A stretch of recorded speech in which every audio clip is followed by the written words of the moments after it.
Hello, my name's Dave, and I thought I'd do a quick video on how to take this apart, just because these things get really dirty, people spill things on them. I know I do anyway.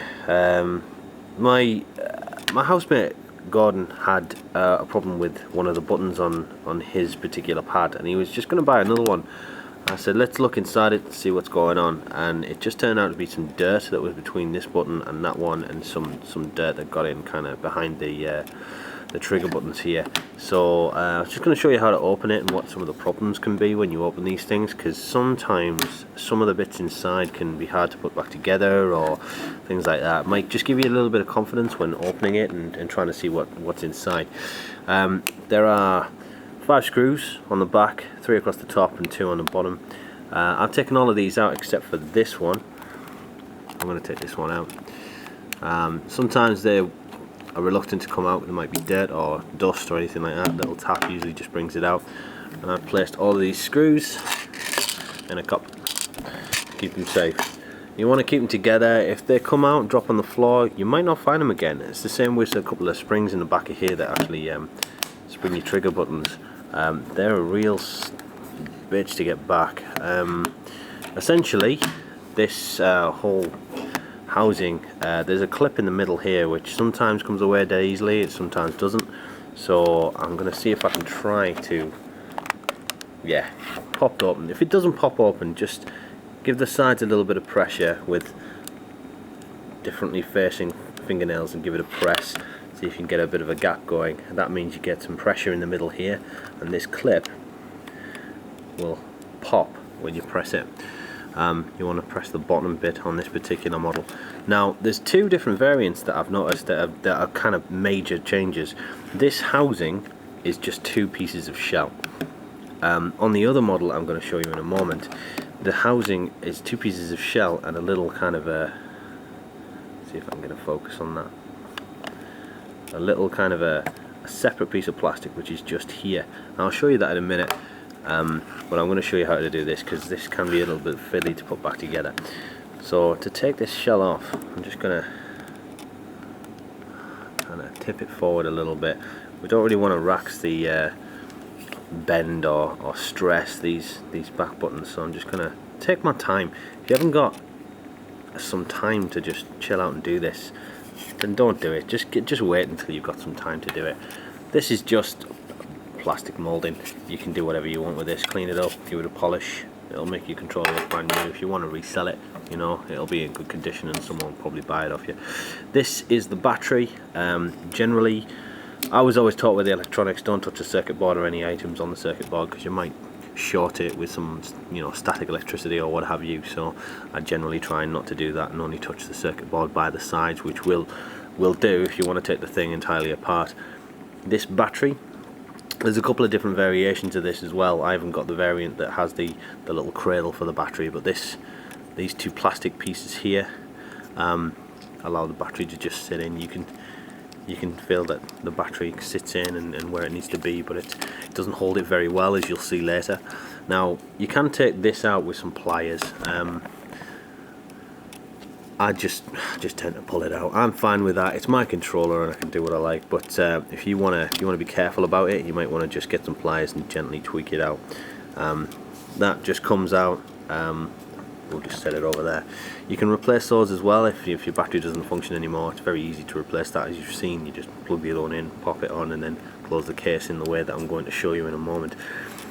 One thing to note with these trigger buttons, some of them sometimes will just pop off. They'll just pop out and pop off and all sorts of stuff. So I'm going to take one off to show you, just because it's better I show you now than you have to deal with it later and not know what the hell to do.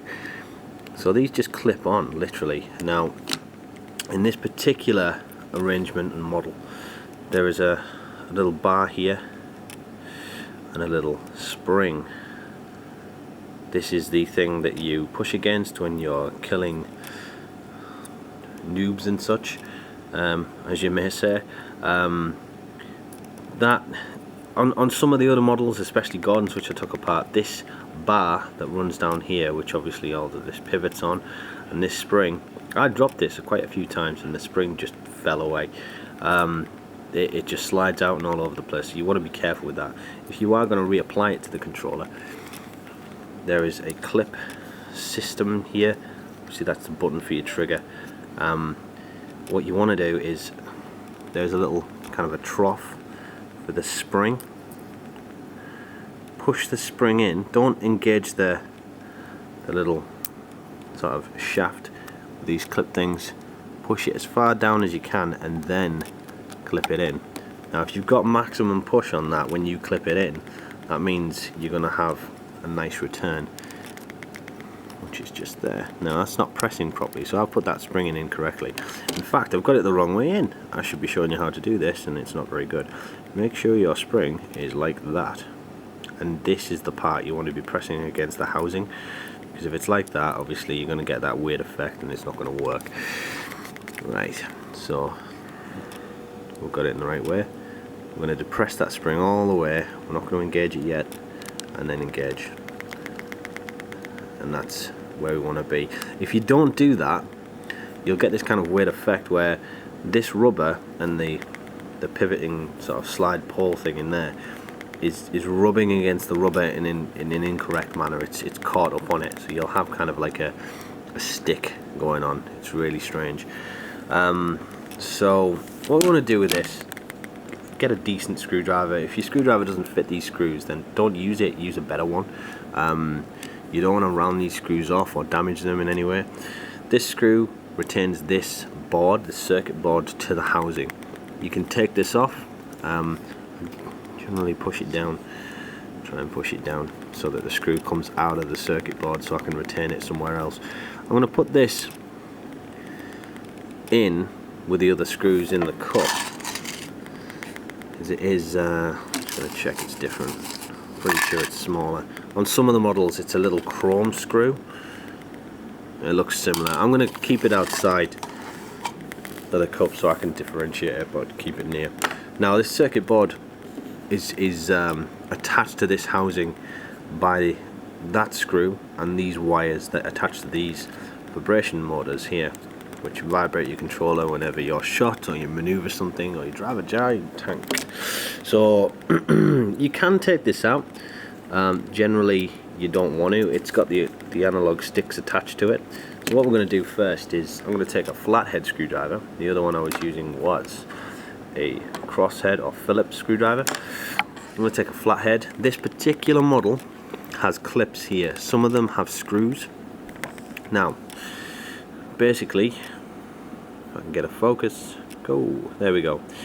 It's got some clips, some retaining clips, and what you just want to do is you've got the little tabs, push the little tabs until they click out. There's another one here, click. Now that's free now. I'm going to do the same on the other side. There we go. And we can just gently wiggle that out. Don't rush and pull things and get all crazy and stuff like that. Now attached to this housing is your shoulder buttons and stuff like that, just the back store, because that's what's retaining the back trigger buttons. We've got that there. Now, I'm going to show you that in a moment, so I'm going to just move this out of the way. Now I also had once upon a time a problem with this because my analog sticks were kind of greasy and sticky and stuff like that. This is where you've got, don't stress these wires too much, otherwise you're going to have a real problem. Come on, there we go. So I can, if I can get the analog stick out of the way, rotate this over, put it down on a clean surface, and here are the analog sticks. We can remove them. As you can see,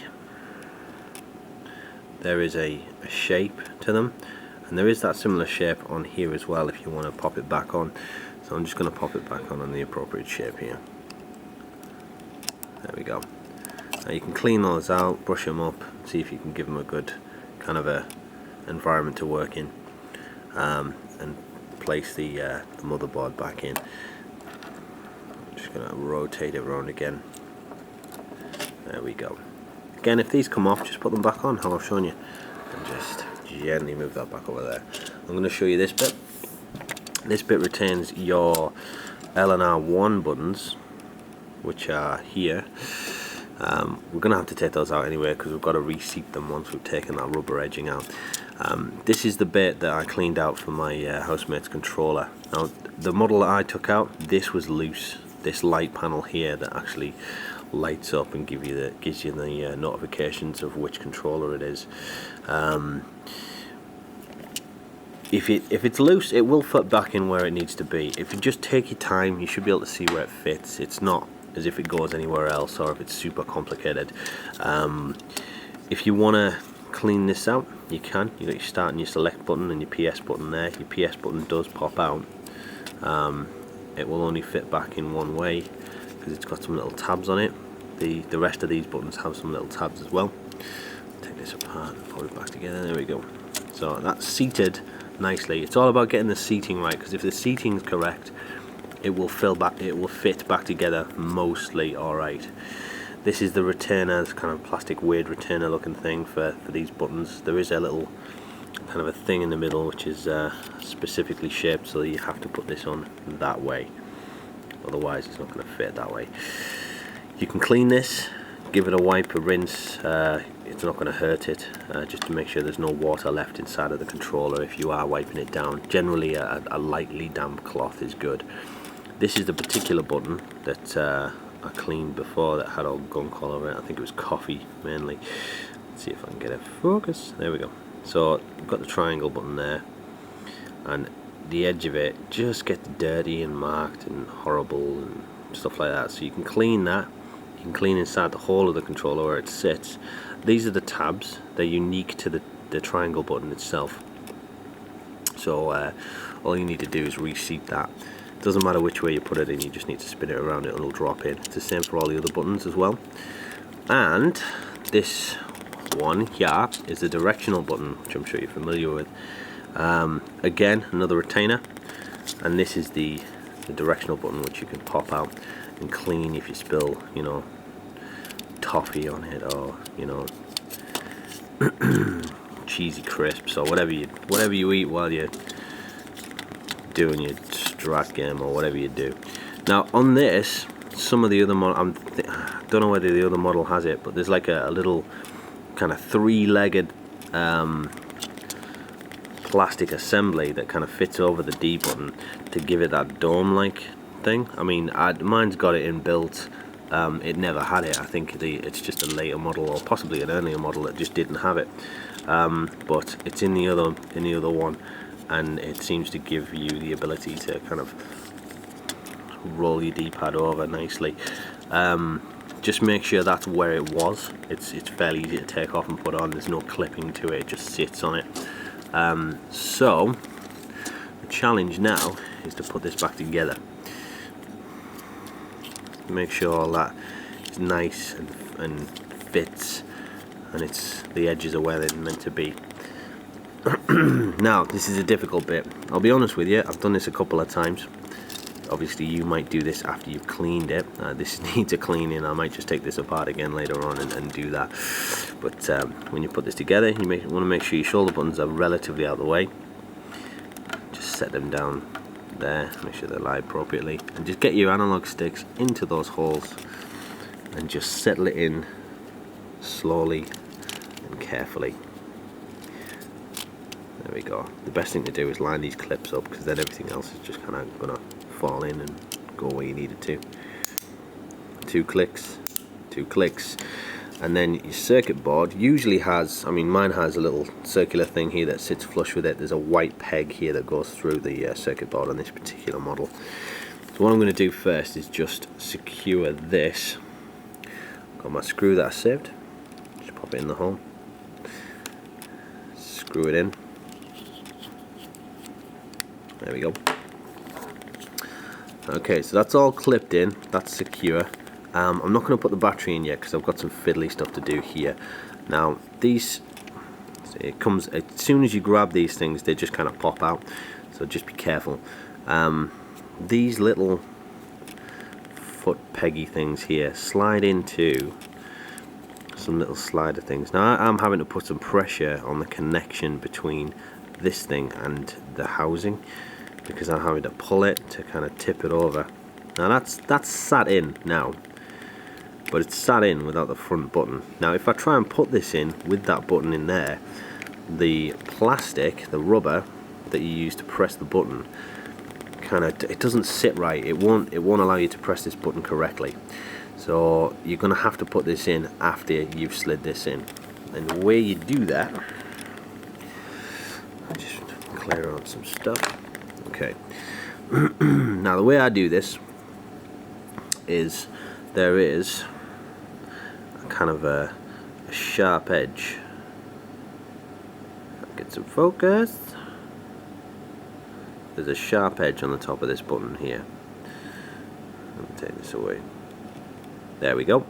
There's a sharp edge on the top of this button here, which you can see there, and there's two sharp bits on this edge as well. Just that bit there and that bit there. Now I'm going to get this sharp bit under those sharp bits while I'm lifting this up a little bit. It's a little bit fiddly because you've got to cater for these edge tag bits here as well, because they've got to slide in and all sorts of stuff. So you just got to take your time. All right, don't rush. See, it's on there, it presses well. I'm going to slide it all in one go. This moves, this presses, we're good. I've done that a few times and I've screwed it up many times. Many times. I've had to take the housing off after I've thought it, because you need to test this. I'm going to test these all again once I slide the housing on successfully. Okay.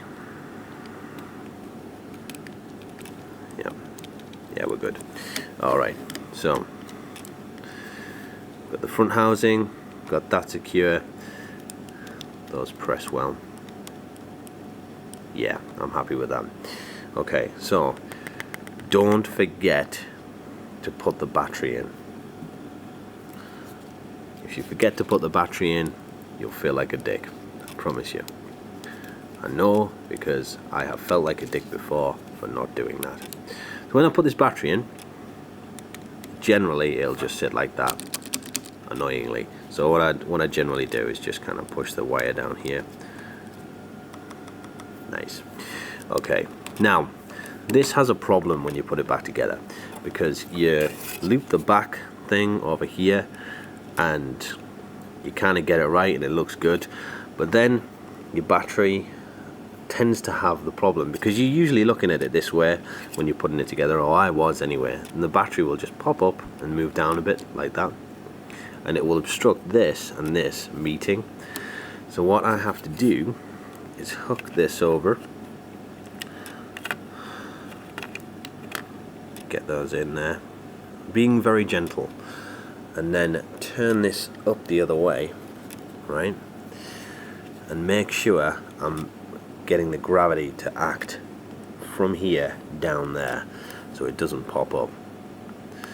And then I'm going to try and just press here, just checking the battery, and then it should meet. See, it hasn't met, right?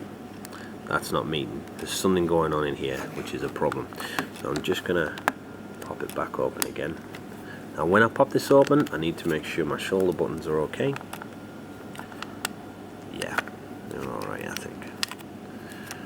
It should be anyway. Okay. Okay. See if I can. Yeah, this moves around like a sod, so I'm just gonna hold it up this way. Hey. So I was pressing here and kind of here as well, and just kind of guarding the battery with this finger, and all of the sides have met. But if it doesn't work, just pop it open again. Make sure these are seated. Yeah, and then if these are seated, yeah, you're well away. You just need to make sure this battery doesn't interfere. That's the only thing that moves inside. That's the only thing I could find that made a difference. Yeah. Okay, we're going to move on to the other device now. I'm going to make sure I put these screws in later, because that will fall apart in my bag. This is the other device. Now, it's exactly the same. I'm going to see. Won't come apart. Just make sure I've got all the screws out. Yep. So just some pressure there, some pressure there. Come back. Some pressure there. And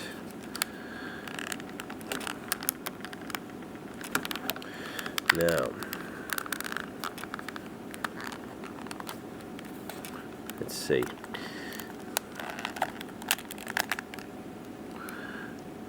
It is open, all the screws are gone, so I'm gonna just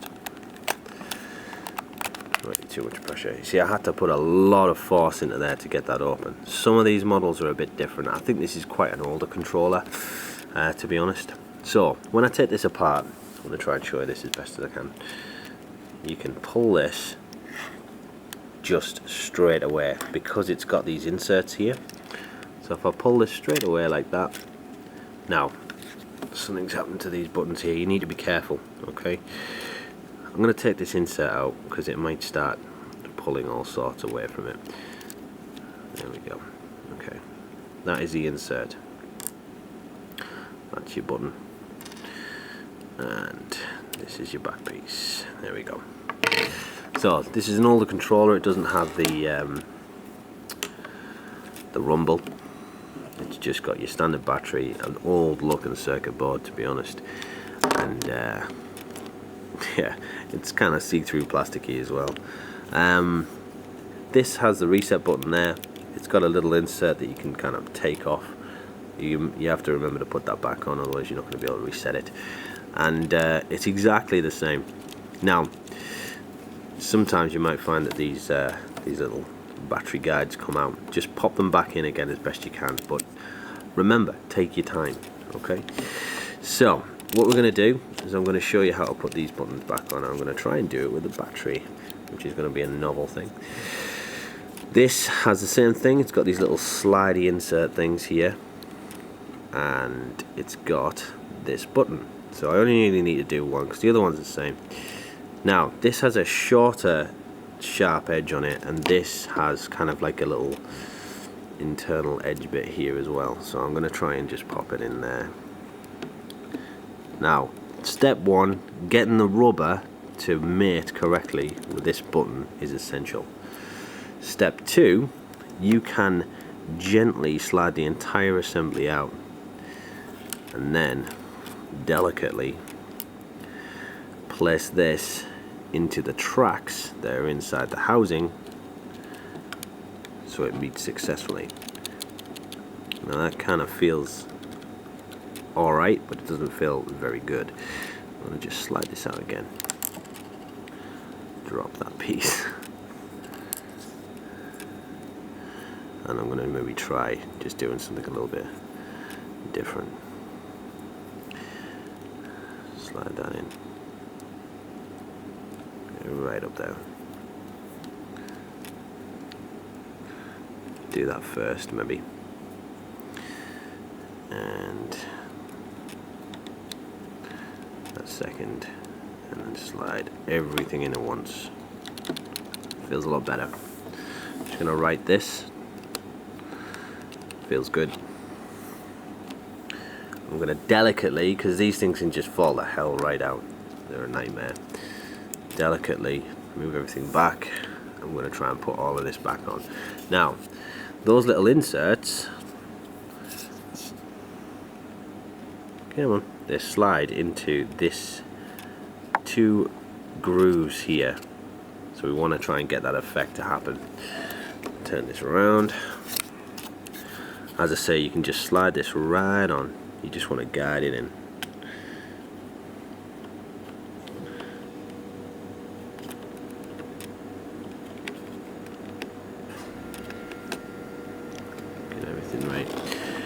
Again, we have the cheeky little battery that's in the way all the time.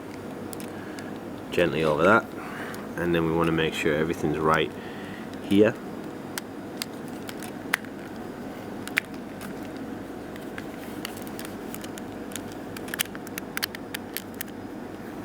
Come on. Now something's wrong. and I think it's the battery. So we're going to take this back off.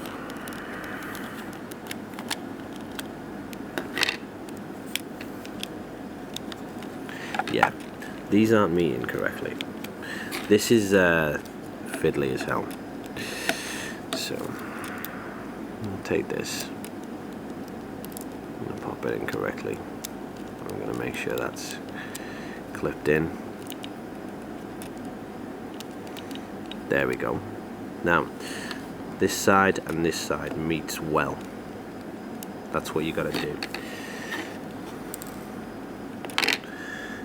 Always look after your reset button. Boop.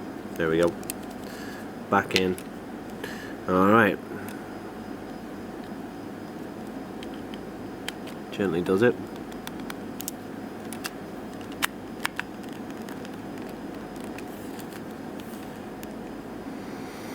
For some reason, there we go. It was just 2 bits of plastic not meeting correctly. There we go. Now, if you just have a gentle look around when you're meeting this thing up, you'll probably find that there's just a problem you can see very easily. Check your buttons, check these click, check these press, and everything's good. I've got no battery power in this because I've had it in my bag like for a long time because it's not dual shock. But put your screws back in, and everything should work fine. Just remember to give it a clean. If you're gonna sell it, give it a clean. You probably get a few more, you know, dollars or pounds or whatever it is you play with in your country. But it's better than buying a new one. Good luck.